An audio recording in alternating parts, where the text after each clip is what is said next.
Bukenya nze nkugamba ekigambo kimu oli musajja munnange obeera nnyo ku intaneti akkiriza nti obujasi bukuwangudde siizinga faya dda mu vidiyo zo zewakolanga ezotulaga ebiri ebweru wa Uganda naye nti luno olutalo eno walumbya America. Eno walumbya America nze nkubuulira olutalo lw'abakaddaama terugwa olaba nange banvumye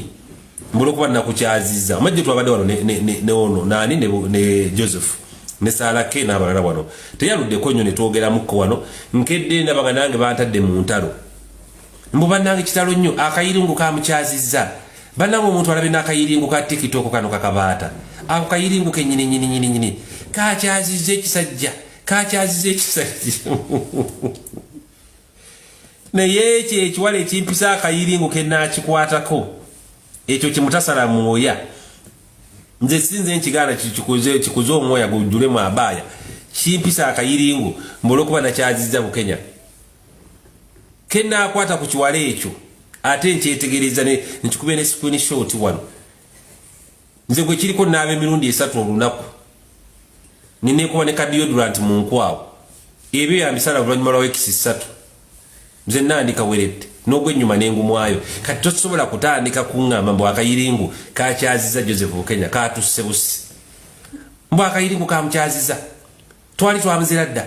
nga live ze twazira nga n'abantu tubamukyaza ku live naye akayiringu kakabaata kikakoze bannanga akasajja ako kabinyo bannanga akayiringu ako kabinyo ntunuulidde ekifeefefeefe ekyo ntunuulidde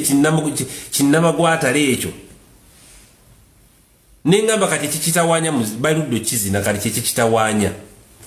omuyimo gutawanya ekiwali ekyo kimpita kitya akayiringu luno olutalo terugenda kuggwa kiwala gompita otya akayiringu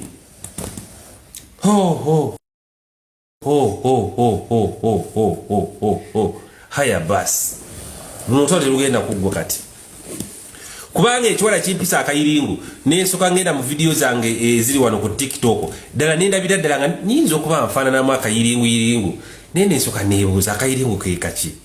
kaba kasolo kabanga kamenke kabanga nange obwedda ndi awo neebuuza nti